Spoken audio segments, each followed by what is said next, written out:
we haven't spoken in a while. You know, the FBI report came out, et cetera. There's been a lot of time now. As you sit back and reflect on the massacre, what are your conclusions about Paddock? Are you convinced, after all of this and all the speculation and conspiracy theories, et cetera, are you convinced that this guy truly acted alone and just was a guy who snapped? Not 100%. I believe he was the only one in the room when the shooting started, and nobody went out of that room during the shooting or after. I think that's confirmed. What I always said to this day is I'm not convinced that he didn't have help prior, either in the hotel or at some point outside the hotel, that somebody did not know what he intended to do, either because they assisted him or he said something in passing. I just cannot buy that. It's too much of a way involved, you know, with all those guns going up in the room, that he didn't even at least say something to somebody sometime before that, hey, I'm going to go crazy one day, I'm going to Vegas, I'm going to kill a bunch of people. Something that simple, or is it something more here than that we're being told? I was completely annoyed with that 3-page FBI statement. And I know they put out a statement. I think Rouse was on some program some time ago, the past couple of weeks, said that if you want the information, you have to go through FOIA. That is a bunch of nonsense. They already came out, Metro and the FBI, and said he acted alone. There was no group, domestic, international. The case is closed, signed, sealed, and delivered. Well, if that's the case, release everything that you have. You know, I'm a former criminal investigator and an investigator in the private sector. What I'm looking for is I want to see all the forensic analysis reports that have not been released. I want to see all the information that was on his phones, his computers. You know, they said something in the report that came out, at least the police report, the final report, that he had over like 1,600 phone calls, I think, in the past 12 months. Well, who was he calling? I want to know who was he communicating with? Who was he calling while he was at the hotel? I think there were phone calls or something the day before. Who was he talking to? That's what I want to know. Yeah. I want to see the forensic analysis. The biggest thing that I want to see, Jim, that really bothers me is why didn't they release the forensic analysis reports on what bullets, projectiles that were recovered that could be examined that matched all the weapons in the room? That has never been released, and I don't know if we're ever going to get that. I know they say in the police report that came out last year, not the preliminary, but the final police report, the preliminary said the same thing, final report says the same thing also, that the information they had in that report, they keep referring to FBI analysis report. For the cartridge cases in the room, they said they were all examined, and all those cartridge cases were from the weapons found in the room that he fired. I think he only fired like 8, 9, 10 weapons. He didn't fire all of them. But we don't see the projectiles, because that's a bone in people's back right now, is these reports that people heard other shots. And I read the report. Some people said, yes, we heard the shots from Mandalay Bay, but we also heard shots from ground level. And, you know, you have to take this sometimes with a grain of salt, because they're witness statements, and, you know, witness statements of convicted people and put them in jail, and it turns out not to be true. But there's a lot of those reports. So where are the bullets / projectiles that were taken out of the bodies of the deceased, the victims who were shot, the cars, the ground, the tents, everything that was over there? They recovered, you know, thousands of bullets. At least half of them, let's say, let's give them half, 50%, had to be not deformed enough where they could put analysis on. How come we haven't seen any of that? Stuff that was on the computers. Go ahead. Yeah, well, even the FBI report, I don't think references it at all. In other words, it doesn't even say that, correct me if I'm wrong, that we've analyzed all of the bullets that were found and confirmed that they all came from weapons from his room. No, they've never said that. And remember this, too, and this bothers a lot of people, and I was talking to some cops from back east the other day, is people have to understand this. The ATF was not allowed to take possession of those firearms. Everything that came out of that room, everything that came out of the concert venue, everything came out of his houses was taken by the Federal Bureau of Investigation. They have all the evidence, the videotapes that Metro collected. Now, I talked to an employee of MGM Resorts International, and he told me that almost immediately the FBI had trucks out there, and they not only downloaded the video from the hotel, but they removed racks of the actual DVRs.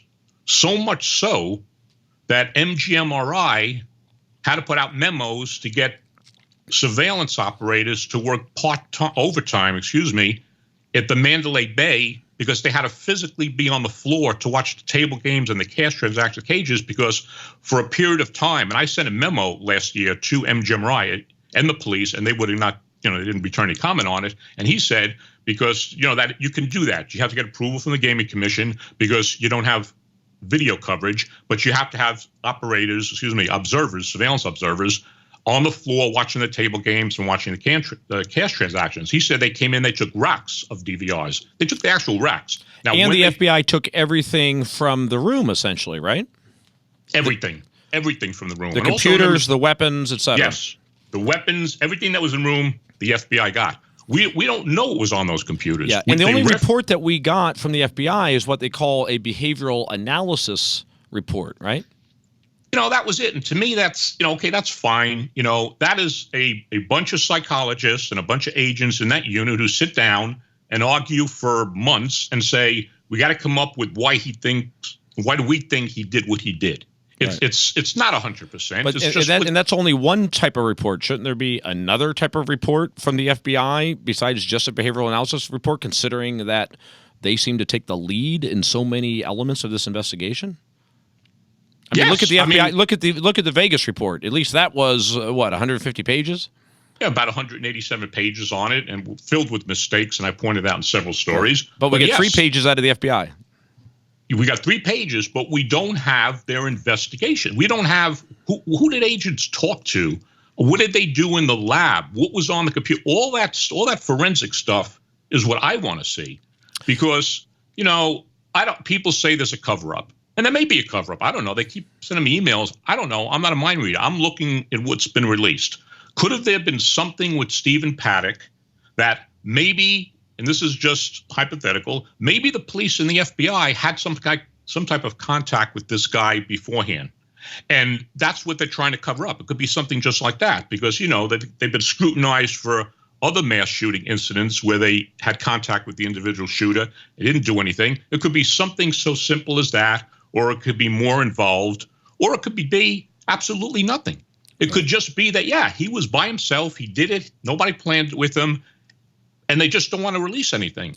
But to me, red flags go up as an investigator, especially when they say the case is closed. There's nothing to do anymore. Is there a legitimate reason for the FBI to be releasing so little? In other words, do they like not to reveal their sources and methods, or there could be information in there that they don't want the public to know for some legitimate reason?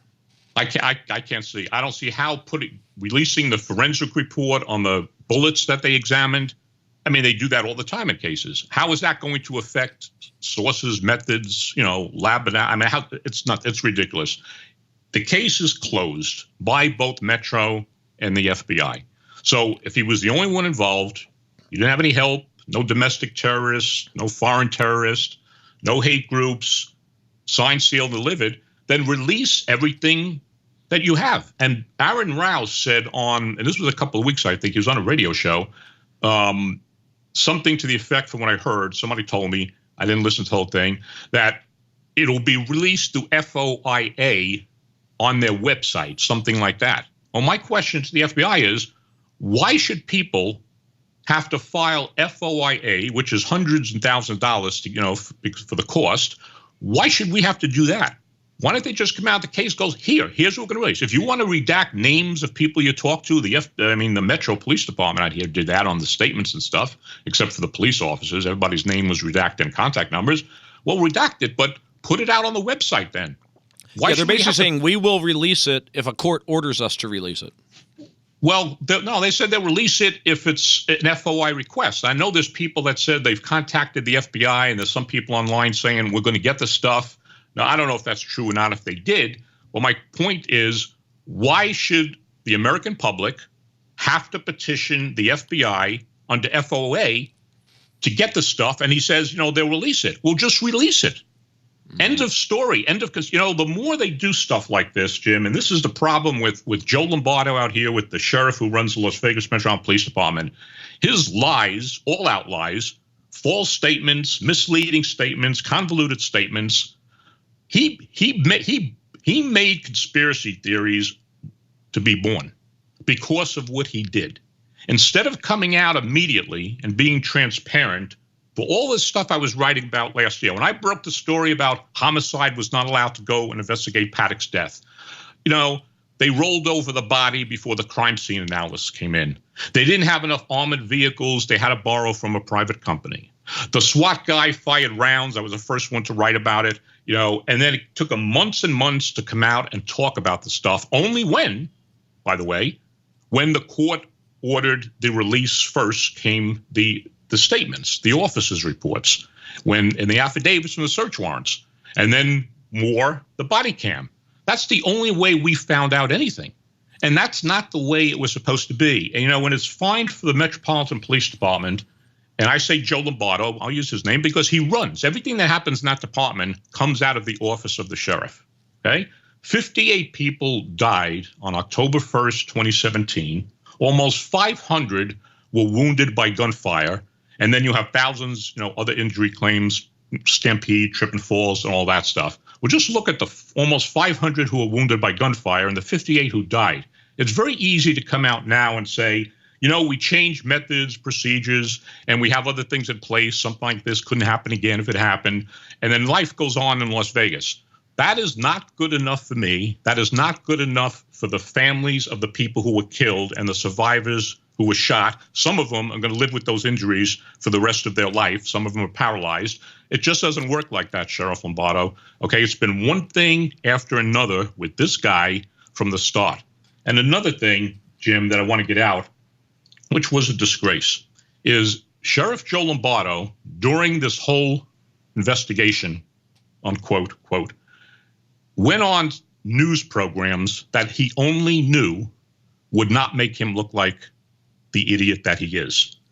He went out here. He didn't go on any national news programs because he knew he was going to be grilled by professional interviewers. He didn't do that. And some of the interviews he gave out here, he all out lied on. And I wrote stories about it.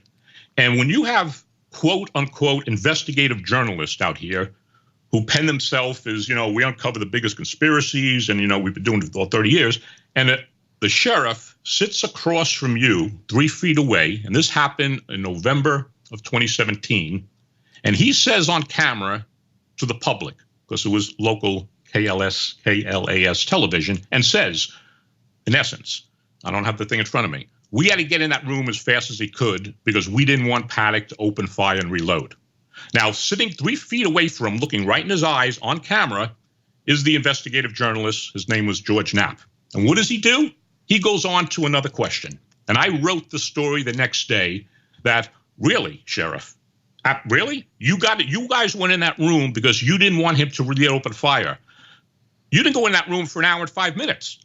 So where was the concern for the public safety? My point being is this. This was typical of the interviews he was giving out here, where he just spurts out whatever he wants, and either because the people interviewing him are completely stupid of the actual events as they happened, or they didn't want to attack him. It's only one of the two. And then when that happened, and then people found, hey, that's not what happened. And I wrote the story on that one incident. How can you say that you went in the room to stop him when it took an hour and 5 minutes? It didn't. This is what I mean by non-transparency and BS that continued with this guy. And then remember, Sheriff Lombardo fought with department attorneys not to have anything ever released to the public. He went to Carson City when the newspapers, I think it was the Journal and the Post and the New York Times, the LA Times, were going to the court to say, listen, we want all this stuff released. This is Public Records Act and FOIA. And remember, he hired attorneys to go to Carson City and fight that. And they lost. And that raises more red flags.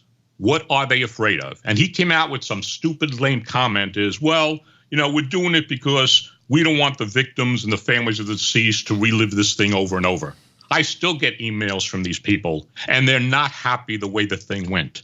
There's a lot of questions that we still do not know about. We don't. One of the things I talked on early on in my stories that bothers me to this day is this. After Paddock stopped firing out that window, okay, an hour later, 11 o'clock, 11:30, 12 o'clock and on, there were gunshots being called in at other casinos.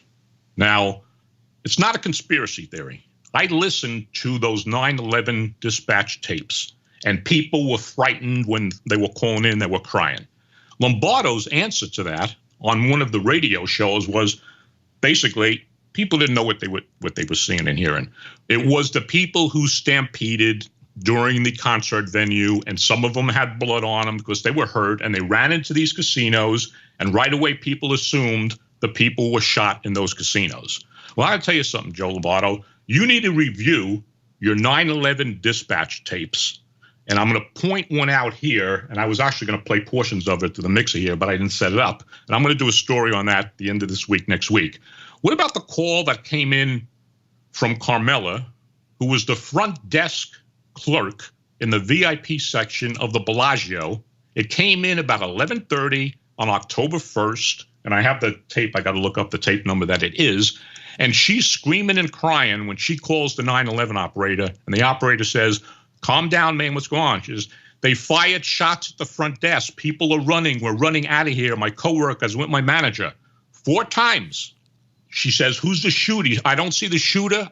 The shots came. I heard the shots right here. People are stampeding." Now, there's witness statements from Metro that were released where people were in the Bellagio, and they said the same thing, that shots were fired.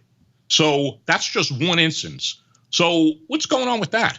What happened? Now, I spoke to an MGMRI employee who was working the night in Aria. And he says, remember, on one of, and just go back to the Bellagio, there are calls, and that's verified not only through the voice call in there, but on the communications log, you see where they dispatch officers there. And by the time they get there, they say, "We don't hear any shots. There's nothing here." Well, yeah, of course, because, you know, by the time they got there, the guy was gone. Same thing happened at the Aria.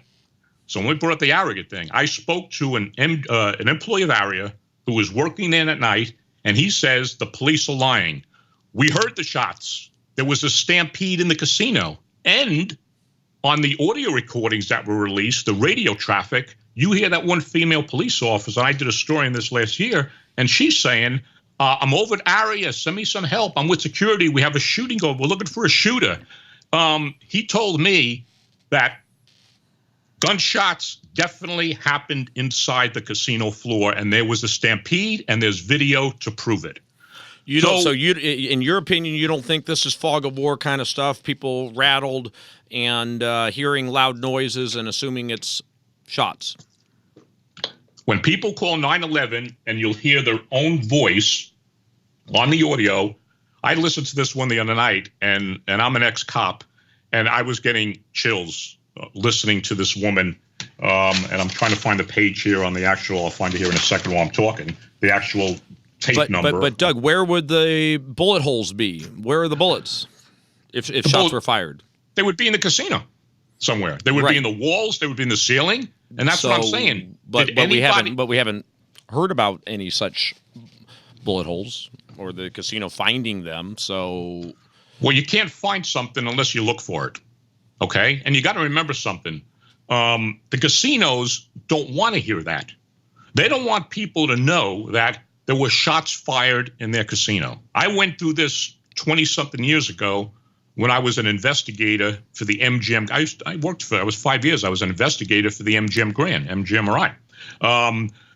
When we had the stampede at the Tyson fight, and somebody heard shots, and we were looking for a bullet, and that's caused the stampede and stuff. And that was mine. That was like 1 or 2 shots. Casinos don't want in the newspapers that, hey, after Paddock stopped firing down at the Mandalay Bay, there were shots. It called in at the New York, the Aria, the Bellagio. Some of them, there's no corroboration. But when you have employees on the phone with the dispatcher for 5 minutes, and they're giving blow by blow, and she says 4 times, "We heard the shots. There were shots fired. Yes, there were shots fired." And like I said, I spoke to the other employee, Aaron. He says there were shots fired. We all heard it. And, Okay. and if you look back at the video, he said you could see the stampede. But the problem is nobody's showing that video. So we know you as a level-headed guy and not a conspiracy theorist, but it appears that you seem to believe that there were shots fired elsewhere that evening. How do you connect the two?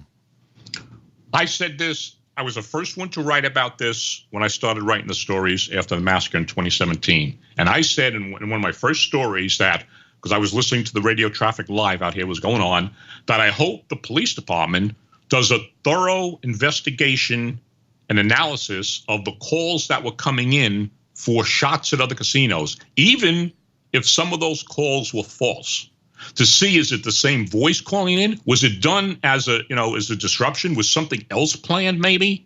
Or was somebody just doing that for a next event to say, hey, let's see how the police respond if we start calling in calls at all these other casinos. And maybe we go in, we fire a couple of shots, and we get them over there. When they run from this section side of town to that, is there enough police? I said that early on. I don't know, Jim, because we haven't seen any of the video from inside these casinos. All we have is Metro's word.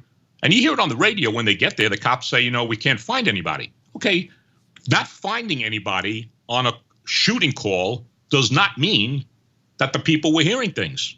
And you go through those witness statements that were released by Metro by court order, and there's tons of people in these casinos that swear they heard shots. I mean, are all these people just making it up?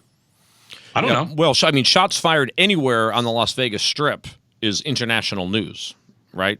So you're suggesting that shots could have been fired an hour after the shots at Route 91 and never reported.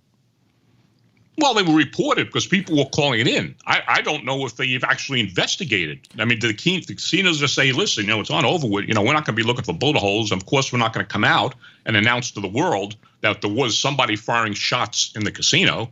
Maybe not shots to kill somebody, maybe shots to cause a stampede so cops get there so they could see the movements of the police. That's my concern. And when you say they, who would they be? Whoever was involved with firing the weapons. But Nobody would they was be arrested. connected, under your theory, would they be connected to Paddock? I can't say yes 100%, and I can't say no. I do not know. There's so much stuff that we don't know that bothers me. Here's another thing, okay? There's been a lot of conspiracy theories about, people. I read the reports. People definitely heard what they said were shots ground level, and they said they heard shots coming from Mandalay Bay. Okay. Now, the conspiracy people say they were terrorists in Las Vegas and they were killing people on the ground. And that is nonsense because there were cops all over the place that night just itching. You got to remember, Metro shoots and kills you out here just for sneezing if you don't put your hands up. They didn't get in any fight. There were no terrorists running around Vegas in firefights with cops. I mean, I've talked to tons of cops and saying that didn't happen. But how about this scenario? Okay, that makes a little bit more sense. I did reports that there were magazines and rounds found in different areas of that the concert venue in the back. I did several stories, and they've had some rounds in some bathrooms at one of the casinos. I did stories on it, and I think there are people who were on radio shows that said, as I was running, I was seeing rounds on the ground. Now listen to this, okay? Paddock is up in that room. He already knew Campos, there was movement in the hall because he fired at him, okay?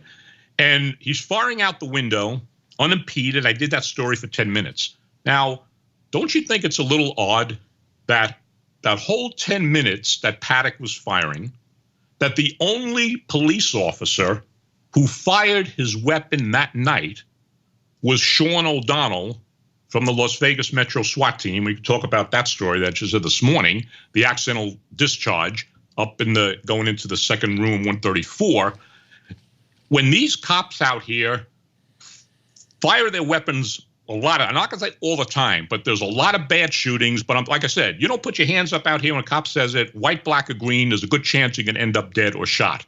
And in this 10-minute period when cops had rifles and handguns, I found it odd, and so did other cops, that nobody fired any return fire. Could the rounds that were found and the sounds of gunfire on the ground be from cops that just said, hey, even with a handgun, I'm coming from the Mandalay Bay, I see the flashes up there, I'm going to fire and return fire? Could that be why Paddock said, to hell with this, I'll kill myself before they come through the door, because now he's getting rounds? He would see the flashes coming up, or maybe the impacts, and the windows were blown out. That's hypothetical, but that scenario that I spoke with several cops makes more sense than the people saying there were terrorists killing people on the ground. That did not happen. Okay, that did not happen. But yes, that would make sense. That would be a very dangerous shot to take, though, wouldn't it? From the ground up to the 32nd floor when you've got people in hotel rooms? Absolutely. And people say, well, why would they cover that up? Well, because the cops would just take their weapons and go home and clean them and then never tell anybody they fired their weapons, because from what I found out from police officers out here, it's against their policy to fire suppressive fire. But you got to remember, I mean, it makes more sense to me that, because he was firing for over 10 minutes. You know, it stopped almost at 10:16, somewhere between 10:15 and 10:16. The shots stopped. He started at 10:05, and he got all these cops, and not one of them just said, the heck with this, I'll just fire some shots up there. I mean, and like one cop told me, he said, if I was there and I had my rifle, and I heard from cops that some cops wanted to take the shots from their rifles, but they were afraid they would miss because of the distance, and, you know, maybe take somebody else out that was innocent on the floor. And some cops said, had I been there with the rifle, I wouldn't even thought, I would have just done the best I can to get it up into those windows where he was firing from. And God forbid we hit an innocent person. But remember, you got hundreds of people getting shot and dying, falling on the ground. So it was an extraordinary event that should have had extraordinary thinking. But I'm not saying that happened. But I spoke to police officers about this, and they're the ones that brought up and said, you know, they found it very odd that nobody in their department returned not one shot, when, you know, they have a reputation sometimes of being too fast on the trigger. I said that makes sense. That would make sense. Let's talk about an officer who would have had a much closer shot. Our friend, Mr. Hendrix. Yes. So he's not my friend. Don't call him my friend. Okay. Yeah, I say that facetiously. So you wrote a story about a month ago, and because of what happened in Parkland, Scott Peterson, who was a off-duty police officer or a former police officer? No, Scott Peterson was an on-duty school resource officer. He was a Broward County deputy sheriff assigned to Marjorie Stoneman Douglas High School. Oh, okay. I assumed that he was a private security at that time. No, he worked for Broward County Sheriff's Office. So Broward County was keeping an officer on duty at that school every day, all day, as far as you know? As far as I know, he was a school resource officer assigned that school. We have them out here in Clark County. I mean, a lot of jurisdictions have them. And they work for the police department. Well, it depends. In Florida, they're deputy sheriffs, Broward County Sheriff's Office, but they're assigned as school resource officers because they're assigned to that division that protects the schools. Are they any different than a regular police officer? No, he's a deputy sheriff for Broward County Sheriff's Office. So and he's got a gun on him. Yes, he has a gun. He got radio. He's got the mace. He got the. Because I think that's unusual. I don't think most public schools have that, do they? They probably should, but I don't think here in LA we've got. They do. There's plenty of jurisdictions that have what they call school. Out here in Clark County, we have Clark County School Police. They go to the police academy. They're police officers. At an elementary school, you've got an armed police officer there every day. I don't know if they're there every day, but they have cars. They go to so many schools in their area. They walk through. You know, if there's problems in a high school, they're more often. They're called Clark County School District Police. They are law enforcement officers, police officers, but they work for the Clark County School District. Okay, so let's not get in. I don't want to get into too much detail of Parkland, but bottom line, this guy did not respond properly to this school shooting. He's there to protect the students, and here's his opportunity to protect them, and he utterly fails, and he ends up getting charged after a thorough investigation. 11 charges are brought against him, right?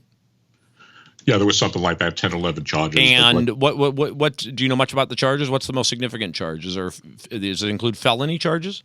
Yeah, I think they're felonies. I mean, they got perjury for lying in a report. I think it was neglect of duty. And I don't know if that's a gross misdemeanor out there or a felony, but yeah, he's in a whole lot of trouble right now. And so basically, you know, when I first heard those charges, the first thing I thought about was Hendrix in Vegas and thinking, oh my gosh, that's basically a very similar situation. You got to thinking the same thing and decided, you know what, I'm just going to follow up because we haven't heard about this Hendrix guy. And you call over to the police department and nobody knows his whereabouts, right? A month ago. This is before the story, the most recent story broke, that we learned now that he was actually fired back in March without any public notification of that. That's right. Now let's put something in perspective here. It's not the same thing as in Florida, and I'll say why. In Florida, Sheriff Israel, who got slammed on that, and they even put him out of office or something, he came out the next day when he looked at the video. And we heard him at the press conference. I looked at the video and I'm sickened. He should have reacted and went in to save lives. Joe Lombardo covered up the Hendrix incident for months. For months, okay? I was the first one to write about it before the body cam footage came out. That's when everybody picked up on it.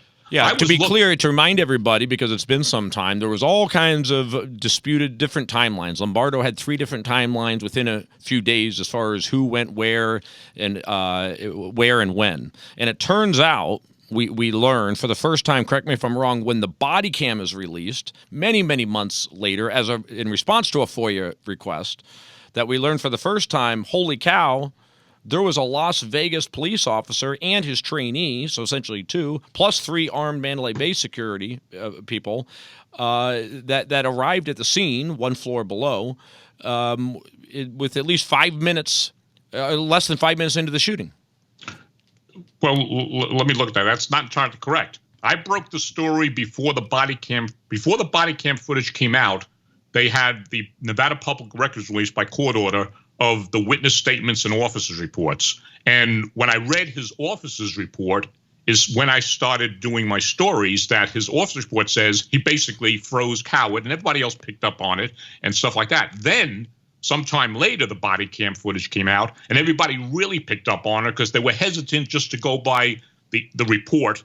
And I wasn't. I was the first journalist in this country to call him a COWARD in print. And I still do to this day, before the body cam footage came out, because his officer's report, he says in his officer's report, and I put that in the story, I froze, I hesitated, I prayed, I did not know what to do next. I was happy to see the sergeant later because he could have taken over.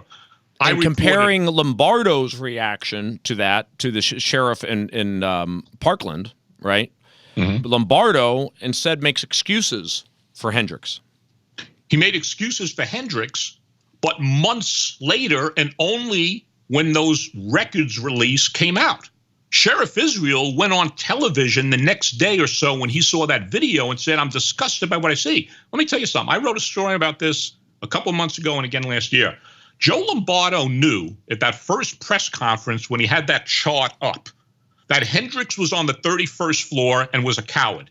He had to. He puts it on his chart. He says he has the time up there. Officers arrive on 31. And then the next line is officers went to 32. Now, it was confusing to people because they were thinking the people on 31 were going to 32. He knew immediately. Of course he knew immediately. You kidding me? You don't think they said, hey, and remember, I was the first, for the Baltimore Post-Examiner, I was the first reporter that reported on 3 Mary 14 was the next day right after the massacre. Because on the radio traffic I was listening to that night, I was listening to, and I put down my story, 3 Mary 14 was Hendrix. And he says, I'm on the 31st floor, and I hear, and in the background, you hear the gunfire. I was the first one to write about that, the first, second day after the massacre. So Lombardo knew his internal people, unless they're all incompetent and stupid, had to say, hey, get a hold of this 3 Mary 14. We know he was on the 31st because they heard him talking and the gunshots coming from 32. Find out where he went. Right. I mean, what'd they do? They just say, hey, forget about him and let's put out this timeline that officers were on 31st floor. Because I was wondering, I was talking to another cop and I said, how the heck did this guy get up to the 31st floor so freaking fast? Because we didn't know he was already in until his report came out that he was already in there for a trespass. But I wrote that story about 3 Mary 14 calling in the shots over the radio from the scanner before it was even released. Yeah. That's why I stayed on the story. I said, something stinks here. How can Joe Lombardo and his command staff not know the next day after that 3 Mary 14 that was on the radio saying I'm 1 floor below and I got gunfire? I mean, are we to believe they are that incompetent that they didn't say, hey, bring Officer Hendrix in. What did you do? Well, I didn't do anything. I was scared on the floor. Oh, we can't bring that out. So Las Vegas police, coincidentally, were on site busting a couple prostitutes, right? Mm-hmm. And that's why they were able to respond so quickly. And therefore, they could have and should have interrupted this massacre about halfway through. And Lombardo knew that and covered it up because he had an election coming up, right? He covered up for whatever reason to save face because there was an election coming up. You know, they don't want to disgrace the department. They want to keep everything quiet. And that's consistent with Metro for years and years and years on cover-ups and you know, and stuff like that. So and this guy is not a straight shooter, and he is an outright liar, Lombardo. I'll say it again. I wrote stories, almost 150 stories for the Baltimore Post-Examiner, more than any journalist in the country. Consistently in my stories, I called in some of the headlines incompetent, a liar, and a fool and a jerk. So how could a guy like that, why would the people of Las Vegas reelect that guy just a few months later? Because he has the backing of the casino industry, and that's what it's all about. You got to remember something. Somebody said something to me a long time ago, and they said, who's the most powerful person in the state of Nevada? Of course, somebody's going to say, what do you say? The governor. No, it's the sheriff of Clark County, Nevada, because Southern Nevada finances the whole freaking state. I know we got some casinos up north in Reno, but Southern Nevada, the power that you control is being the sheriff of Clark County, Las Vegas, casinos and district. It's you got to remember, you do not become sheriff of Clark County unless you get the backing of the casino industry. Yeah, well, but still, all the casinos do is provide money. I still think that the information should have been out there and the people should have been smarter to know not to reelect this guy. Well, how would they know? The local media did not criticize Joe Lombardo. I was getting calls from people, okay, and emails saying, if you want to know the truth of what's going on with the massacre, and that's what it is, I call it the Las Vegas Massacre, October 1st, 2017. If you want to know the truth of what's going on in Las Vegas, you have to go to Baltimore to read the book. You know, they were just making a joke because it's an online paper, anybody could read it, but they're just saying they don't trust the local media. I mean, the media out here downplayed this. First, yeah, they got the shooting, and then it completely died. They didn't go after Lombardo for any of his contradictions and his lies. They just let him get on television and spew his nonsense out, and nobody challenged him. I did. Every time he said something, I proved he was a liar, and I put that. He said this, that is not true because of A, B, and C. Now, let's get to something else if I can, Jim, real quick here, okay? Yes, Hendrix and they keep saying trainee. Yeah, you could call her a trainee. She graduated from the police academy. Day before, it was the first 2 days on the road, whatever it was. She was a police officer. Matter of fact, she was probably even better trained than Hendrix, who, by the way, people listening to Jim's show, was a field training officer. He trained people after they got out of the academy. You got to go with a field training officer for 6 months to a year. She was that guy. She was probably more trained because she just got out of the academy. Okay. They're now using that as an excuse. Well, he had his trainee with them and he didn't want to leave and he was afraid. And remember, with those two police officers were three, mind you, T-H-E-R-E-E. Mandalay Bay assistant security managers. We saw that on the videotape with weapons, semi-automatic pistols, just like Hendrix and Vossen had. They also retreated on the 31st floor with him and didn't do nothing. And listeners to Jim's show, The Hidden Truth, on the 32nd floor, while Paddock was killing people, were 3 more security personnel armed. 2 armed bike patrol officers, Mandalay Bay security officers with semi-automatic pistols. I'm going to tell you why I keep emphasizing semi-automatic pistols. And people, Anthony Sotile, who was the security operations manager for the shift, the big kahuna running security shift. They also stayed on that floor and did not return fire, did not try to disrupt Paddock. Nobody said, and I want to make this perfectly clear, I never said I wanted these people to commit suicide and go stand in front of a door. Maybe they would get shot.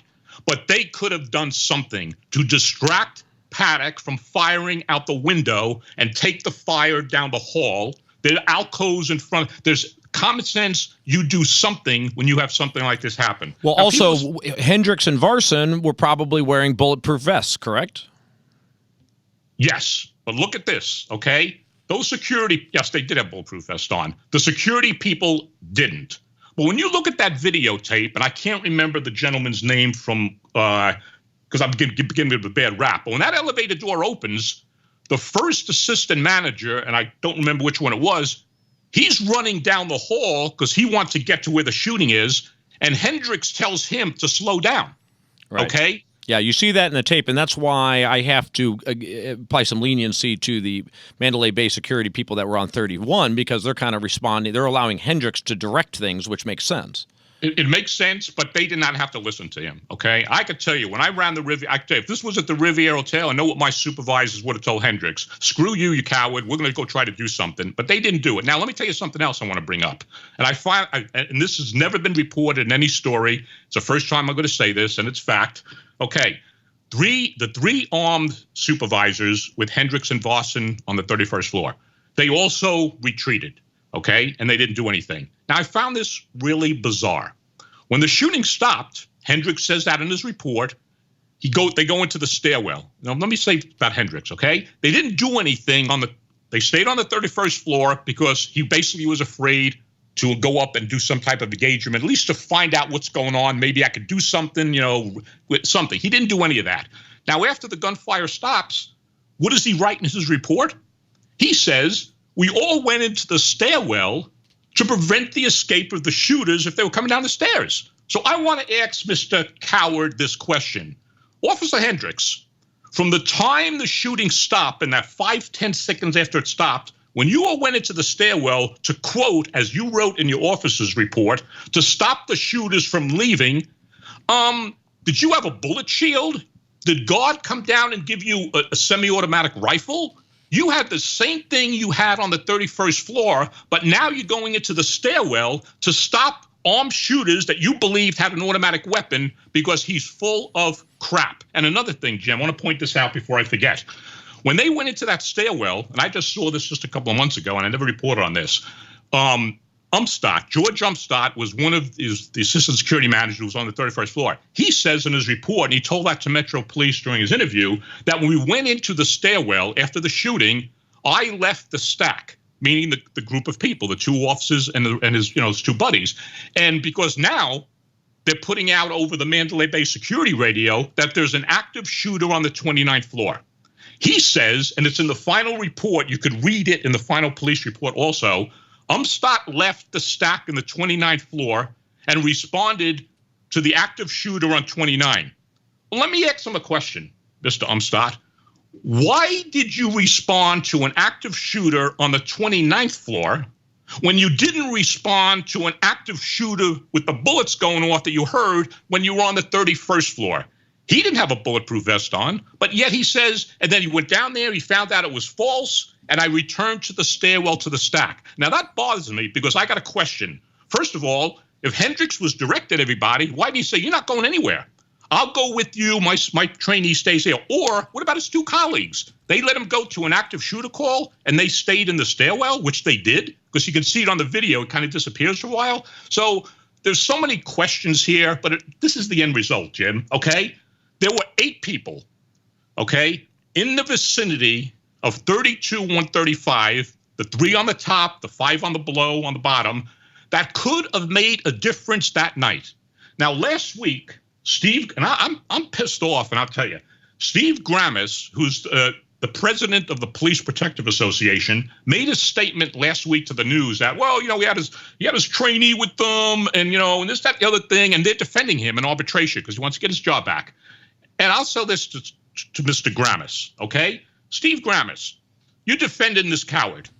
How about you address the family members of the 58 who are dead and the almost 500 who were shot by Paddock's bullets, and explain to them how many minutes while they were getting shot and killed while Paddock was on when Hendrix was on the 31st floor in that 5-minute period, How many people were getting mowed down while him and his contingent did absolutely nothing? Yeah, so I don't want to hear people saying that he's going to get his job back. He shouldn't. If he gets his job back, okay, that's a stab in the back. And I'm going to mention 2 cops right now. To every cop on the Las Vegas Metropolitan Police Department who ran through the damn gunfire to get into the Mandalay Bay to kill Stephen Paddock. We heard that on their body-worn cameras. It's written in their reports. And there were 2 officers, first 2 that went in there, Beasley and Featherstone. Sorry, guys, I don't know your first name. I forgot it. Those were the guys that ran in first to the concert venue. You see them, they're running through the gunfire. And what did these 2 guys say? And I'm bringing this up for a point, because Gramis said the other day on the news, listen to this, Jim, that the reason why Hendrix probably did what he did is because the policy at that time, meaning prior to October 1st and prior, was that to respond to an active shooter, you have 4 officers. So he's trying to say that's why Hendrix didn't do anything. Well, first of all, Mr. Gramis, nowhere in Hendrix's officer's report does he say that's why he didn't go anywhere. He says he froze, he didn't know what to do, he was shaking, and he had to pray. So knock off the BS. Why am I bringing that up? Because we saw the body camera footage. I know I'm getting upset about this, but the heck with it, okay? Beasley and Featherstone are in the elevator. They were the guys that went to the Mandalay Bay and they're screaming for security. Security, security, we got to get up to the room. But I want to get the guy. Now they're in the elevators. You listened, and I put this in a story a couple months ago. Listen to what they're saying in that elevator. He says, bro, it's me and you. If we get up there and he's still shooting, we got to go in and do something. And the other guy says, yeah, bro, we got to do it. Okay, Mr. Gramis, 2 police officers risked their life, Beasley and Featherstone, going through the gunfire to get into Mandalay Bay. They didn't say in that elevator, oh, by the way, we'll just stay here and wait for more guys because we have 4 guys. They did what you do when you put a badge on your chest, is to protect and save lives. So knock off the BS, Mr. Union President, okay? Well, those are all great points, but, I think that Hendrix has a good chance of winning his arbitration. Why? Because the head of the entire department, Sheriff Lombardo, has already defended him and said that you don't bring a knife to a gunfight. That's exactly right. He did defend him, and he did say on another radio show, you Monday morning quarterbacks and all this. And here's another thing Gramis said the other day to the news. He said he was something like, I'm sick and tired of these ex-cops who were criticizing Hendrix. And he says the only reason why Hendrix lost his job, listen to this. I don't know exact words, but it was like this. The only reason why Hendrix lost his job is because Metro, meaning Lombardo, did the investigation because of the news, the stories in the media. And basically, I pushed these stories, okay? And other people picked it up. But that's not the point here. The point is, okay, Mr. Gramis, so what you just said is that the police department covered it up until they could no longer cover it up because the stories were coming out into the press. These unions, yes, they have to defend them because he pays union dues. That's part of their job. But you look at the things across the country, you have corrupt cops and bad cops who've done bad shootings, and these police unions protect them. And sometimes they get their job back. Hendrix may very well get his job back, okay? But he's a freaking disgrace as a police officer. Here's what he should do. I mean, he's probably a nice guy. He's not suited to police work. Maybe he should study and become an ordained minister. He could be a chaplain for the department. I think he's better suited for that. So we'll see what happens with him. But there's so much BS that they put out because nobody out here in the news challenges him. You don't see any reporter out here talking like I talk. Why? Well, it seems so clear-cut to so many people I've spoken to that are police officers and so on that, he froze and totally acted inappropriately, and, this is what he's hired to do, and he's not capable of doing it. He's just not up to the task. But it's just stunning to me that Sheriff Lombardo would act as if the way Hendrix reacted was perfectly acceptable. Because Lombardo's a jerk. The cops on the department, 99% of the rank and file did not support him for sheriff the first time. They did not support him on re-election. They do not like him. He's an incompetent fool. They do not like him. And what's even worse is the story that I wrote that came out this morning. You want to hit on that a little? Okay. Yeah, let's hit on that, and then we'll wrap it up. Okay.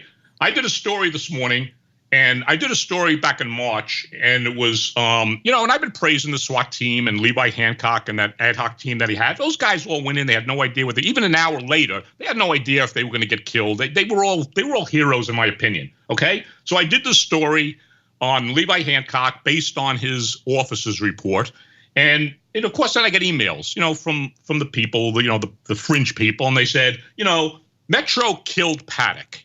And that's the 3-round burst that O'Donnell supposedly fired. It's all nonsense, okay? So I did the story, and then I was looking through some videos, and I got this one video that's in the story that was published by the Baltimore Post-Examiner today, and it's titled right here.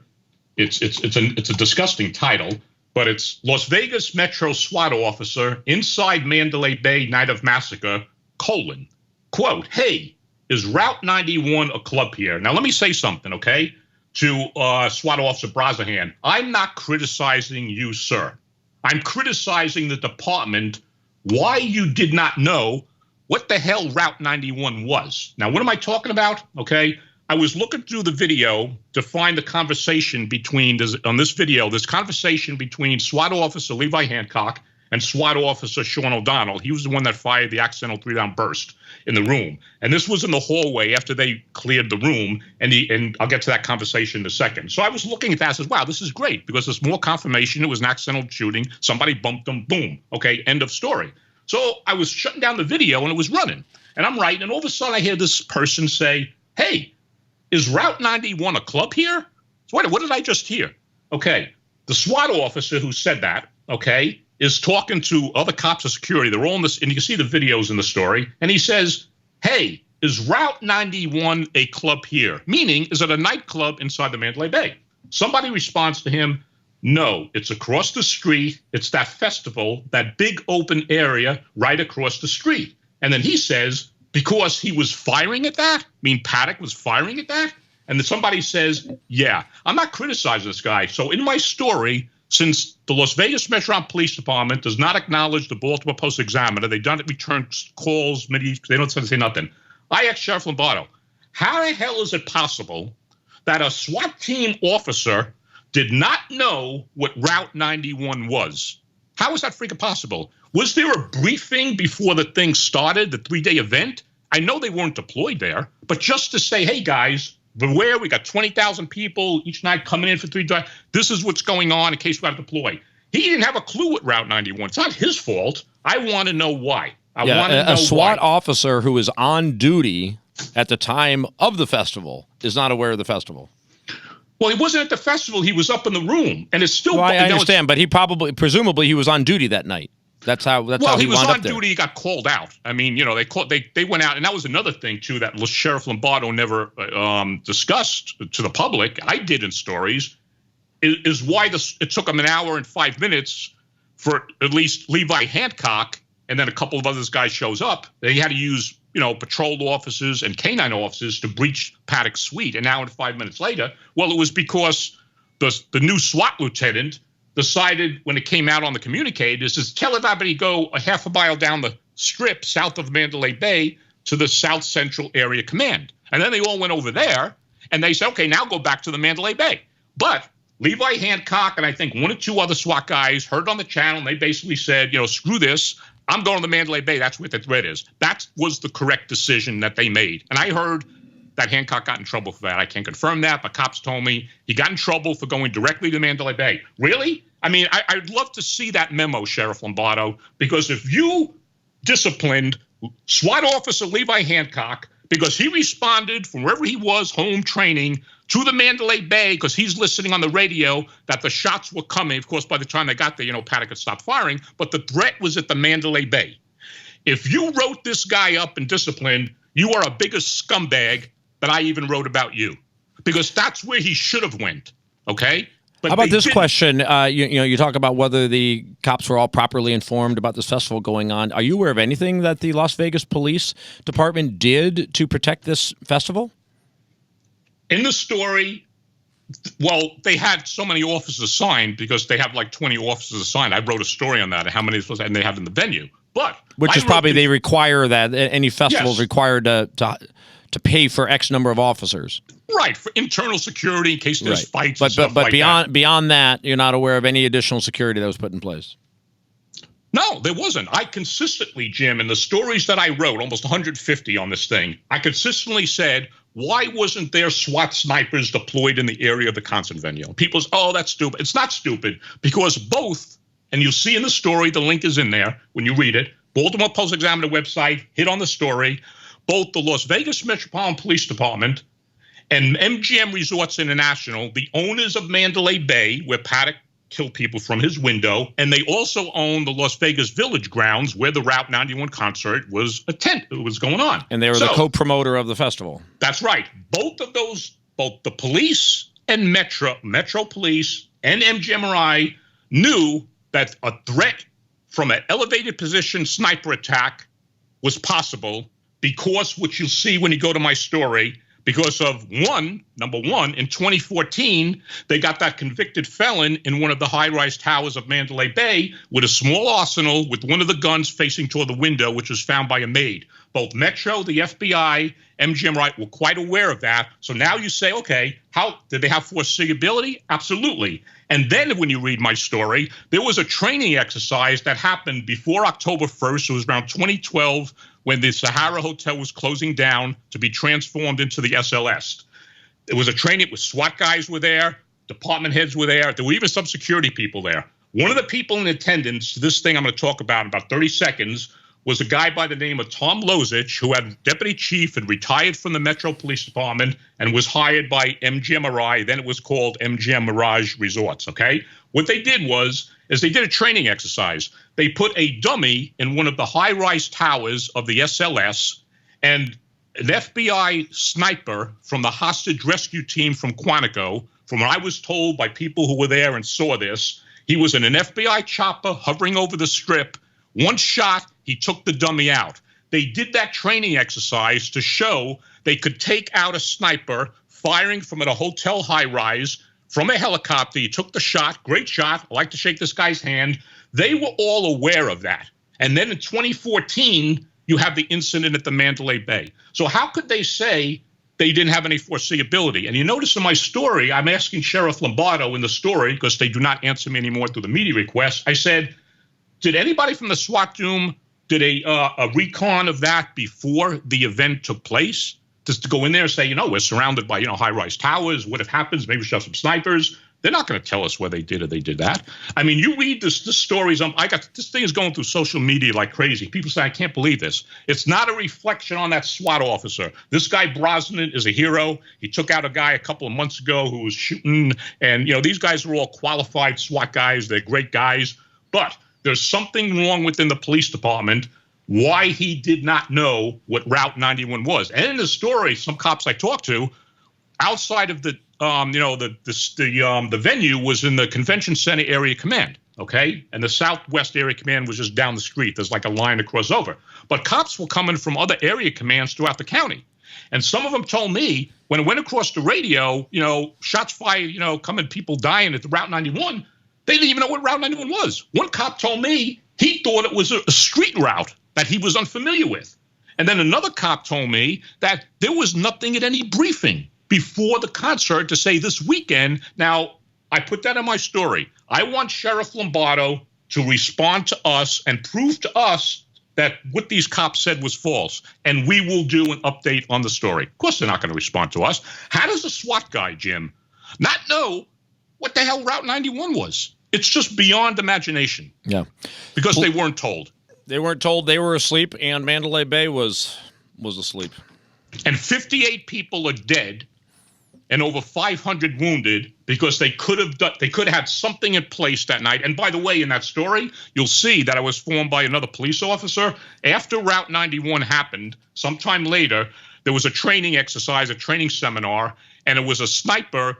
I guess he's a great sniper from Dallas Police Department, was out here and he was training, the cops, the SWAT team. And he said to them, had the Route 91 festival happened in Dallas, Texas, per their SWAT criteria, they would have had snipers and SWAT standing by for that event.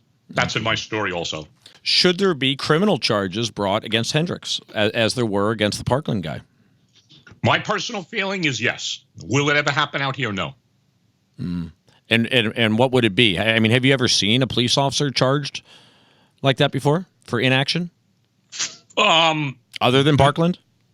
No. And that's why it's probably not going to happen.